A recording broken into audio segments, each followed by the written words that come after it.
That house is absolutely worth saving. I mean, it's, you know, that house has sat there for over 100 years with a limestone foundation, and that house is not going to go, it's not going to go anywhere in the next 100 years if some steps are taken to make sure that it can last another 100 years.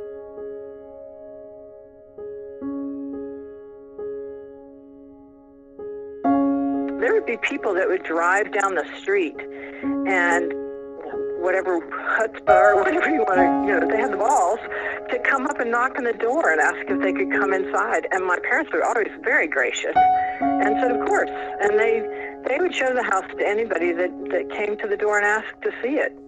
And I had a sense of pride about living there and what my parents had done.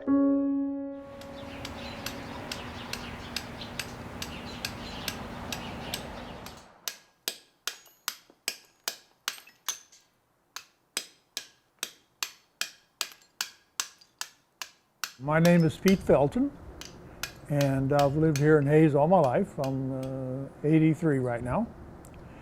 And I'm a stone carver, so stone is very much in my mind all the time, you know.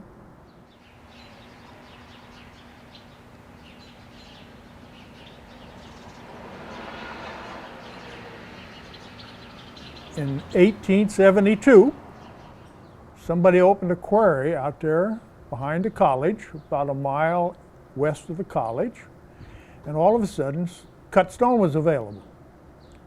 So everybody wanted that. Lumber was real expensive.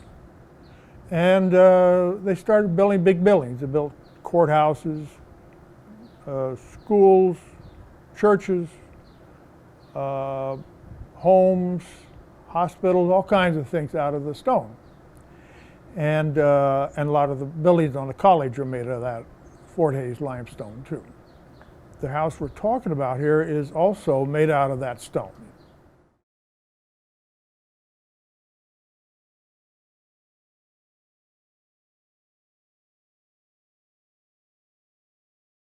Martin Allen was really influential in Hays. He in order to promote himself a little bit, he gave land for the courthouse in Hays, with the idea that he owned land around it and he could sell those properties later, you see. When the word came out that they were going to sell the land that the old Fort Hays was on to just anybody who was by it, why, he ran for the legislature to prevent that, so they could keep it in one piece and start an agricultural experiment station. And they did.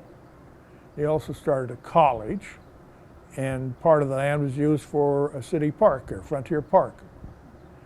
So he was very influential in that. And one of the things happened to him was that his daughter died. She was 16. And he wasn't about to bury her up on Boot Hill, where all those desperados were. So he gave a piece of land to the city, and they named it after him, Mount Allen, and it became our cemetery, the Protestant cemetery. His wife and his daughter are buried there. And around 1900 or so, he moved to Colorado with his son. He's buried out there now.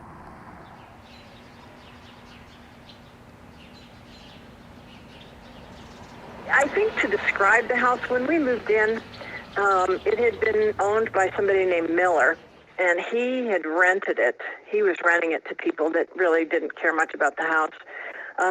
It was just like this stone house that nobody was tending to when we bought it, when my parents bought it. And I was, at that point, I was the oldest, and I was 9 years old. So the house is located across the street from Woodrow Wilson Elementary School. And so I do remember starting fourth grade in 1965. And so by that time we were living in the house. So they must have bought it probably at the end of the summer. I just would love somebody that would come and love it and restore the inside.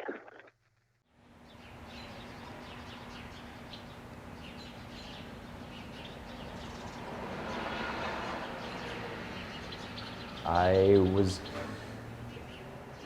debating whether to look for other apartments or to look at homes, and I was just online at Zillow and some other things looking for homes, and all of a sudden this one popped up.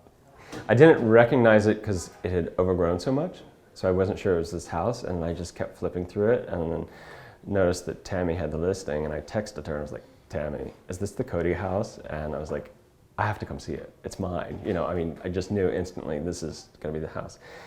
The thing that I did like about it is that, you know, the Codys have had it for 40, maybe 50 years.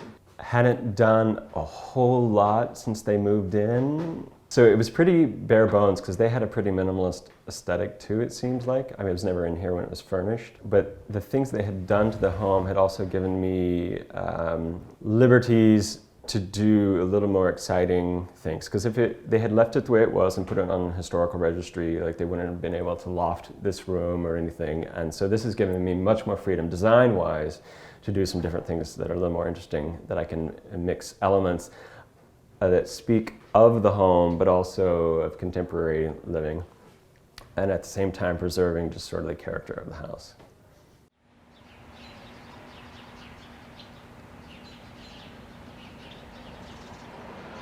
If a person was to go into that house, there isn't a single thing in there that probably couldn't be repurposed. You know, there's even material. If I were to get that house and take down that garage and that loft thing, there's so much of that could be repurposed into the rebuild to keep some of that rich, because the Codys are just as important as the Martin Allens because of their history with the house. So you don't want to just eliminate them out of the middle. You want to keep that historical part of them living there as well. So I think there's a lot of combinations that could be done over the years. The first phone call I made was actually to Mid-Continent Restoration. They've done a lot of restoration of the limestone buildings downtown for Liberty Group and on the campus of the university here. And they have an impeccable record, and I've seen their work. And so they came in and he told me exactly, re-tuck point everything. They go back and will historically match, you know, the color of the grout or whatever that they used to tuck point with. They gave me a bid to restore all the stones that they had faced off or cracked, so they would repair those with steel post and preserve them as much as possible. 2 of the corners that are settling, they would get those all fixed. Replace any of the stone that's missing, because above a lot of the windows and doors, a lot of those lintel stones have, over time, just because moisture and freezing process, you know, popped out. And so somewhere along the line, they've been filled in with cement. They would take all that out and re-sculpt to match the originals, and then seal the house, and it would, you know, preserve the exterior of it for, you know, 100 more years to come or something. So that was the most important thing. In order to survive into the next 100 years or the next 500 years, it's getting that water off of the exterior. You know, a rain comes driving in there and water hits that limestone, it dries off. But if it's constant water coming off that roof, running down that side, limestone's porous. So limestone starts to absorb that moisture goes through that mortar, it hits into that plaster that's on the interior, and it brittles that plaster, and that plaster will start to fall off. Just getting guttering on the house to get the water away from the house, because water and limestone are never a good thing. But everybody who has seen the house, all the contractors, they're surprised in how good of shape it is in, which is really great. So they've had great stewards and caretakers of the house living here. I came to see it, and I walked in, and it just instantly felt at home. When an old house goes down, everybody feels bad. You know, I mean, they'd seen that house or that building for a long time, and nobody saved it, and it goes down. It says, why didn't we save that house? People like old buildings, you know, maybe not to buy, but to look at or something, you know, or just remind you that we've been here a little while, and they're just kind of special. When you look around and you imagine in your mind, whether it's whoever's lived there over the years coming in, you think of the days when there's horse and carriage, and up to the last people that lived there, all the stories those walls tell, and that I hope isn't lost in that house if whoever buys it. that's important because it's so historical to our community, to our university. It just tells such a story. That's why it's worth the time and effort to rebuild that, in my mind. So.